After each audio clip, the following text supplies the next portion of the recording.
Yngwie Malmsteen says anybody can make a record or a video now. This is the Rock and Roll Weatherman. My name is Sean Morrison, and he says it diluted everything. And yes, Mr. Malmsteen does bring up a good point. I'm not going to disagree with the Guitar Hero at all. There was a new interview with Jordy Pino, or Pino, P-I-N-Y-L-L, with the legendary guitarist Mr. Yngwie Malmsteen. They spoke about how the music industry has changed in the 4 decades since he launched his career as a professional musician. He said, the industry itself, it's not a pretty thing, but the truth of the matter is that the recording industry was existing on one premise in the 70s and 80s, whatever, from the longest time until today, and it was the record labels wanting to make money. It's like any company, they make a product and they want to sell it. So therefore, if there was a certain band or a certain trend come up, they would go, oh, let's find the next one, let's find the next one, let's find the next one. They would sign bands and act every week. This is true. I'm not saying all the bands, this is me now personally, for a second, saying not all the bands would be selling millions of records. Then Malmsteen goes on to say it'd be like a puppy mill of this, where the quality was maybe not the greatest all the time. There would be an originator, then there'd be a lot of copies, and then there'd be an originator, and he's not talking about him or guitar.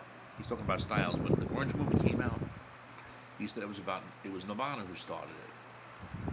Yes, they did. I was never a fan of Nirvana. Mr. Morrison was never a fan of Nirvana. Getting back to Malmsteen, he says there's a million grunge bands that he don't even know the names for, or the glam thing, for instance, Poison. When what happened, they had 15, 20 other bands on MTV every day that would sound and look the same, and then they went out of style. The reason this was happening was because they knew what would sell. There was a format. Everything was a format. You have to have a format on the radio. You have a format on MTV. That's it.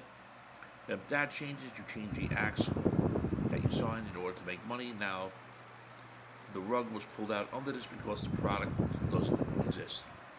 Why would you spend money on trying to sell something that doesn't exist? There's no record stores. There's no records. It's not a product anymore. That's what Mr. Yngwie Malmsteen is saying. I know personally there's very few record stores. Myself and Janaki have been to a few. I still listen to CDs here and there. Everybody knows that. I try to support the artists. I also listen digitally. Yes, the royalties do suck for the musicians, but what could unfortunately I have no control of that. Now getting back to Malmsteen. Now today, saying that it's not a product anymore, he says it's now a streaming subscription that you can never make the kind of money that was made in the 80s. You can never do that. So that's also a reflection of what happened with all the top players that came up, because they said, oh, this Malmsteen guy is doing really well. Let's get a bunch of other guys and try to make money with them. Same thing with any band like Bon Jovi or whatever. And when they made it big, they made 100 bands sound alike and look the same as them. That's just the way it was then. He was there. Malmsteen didn't read the book. He says he was there. He saw his own eyes. He navigated through the whole thing and stayed pretty much on his own course. But that's what happened there. He does Mr. Malmsteen goes on to say, today there's no huge record company offices with local reps in every town. They don't do that anymore because there's no record chains, there's no system. Of course, there is some very small, which just Mr. Morrison said too, but he's talking about when they did it back then with English billionaire investor Richard Branson that said he wanted to make money. He'll start a record label. Today you start a record label because you love music, maybe not to make money. So now with YouTube and so on, anyone can make a record, anybody can make a video and so on. So it diluted everything. There's no impact, nothing has impact. That's, of course, what Mr. Malmsteen has said. Friends, if you're not subscribed to the Sean Morrison YouTube channel, please do so. Everyone else has to subscribe. We thank you for the continued love, honor, and support.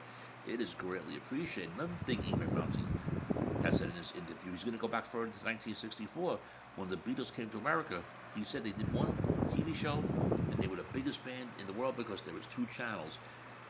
He says if they came and did the same thing today on YouTube today, nobody would give a shit. This is what's happening then.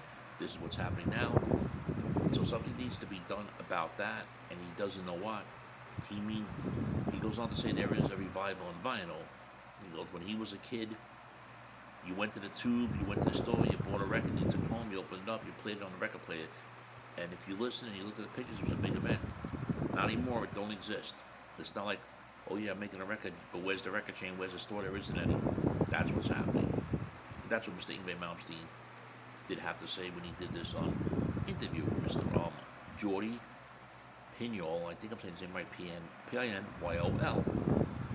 So in closing, friends, on this topic here, what do you feel about Yngwie Malmsteen saying that anybody can make a record or video now, and that this process has diluted everything? Your thoughts, friends? Shame, shame, shame.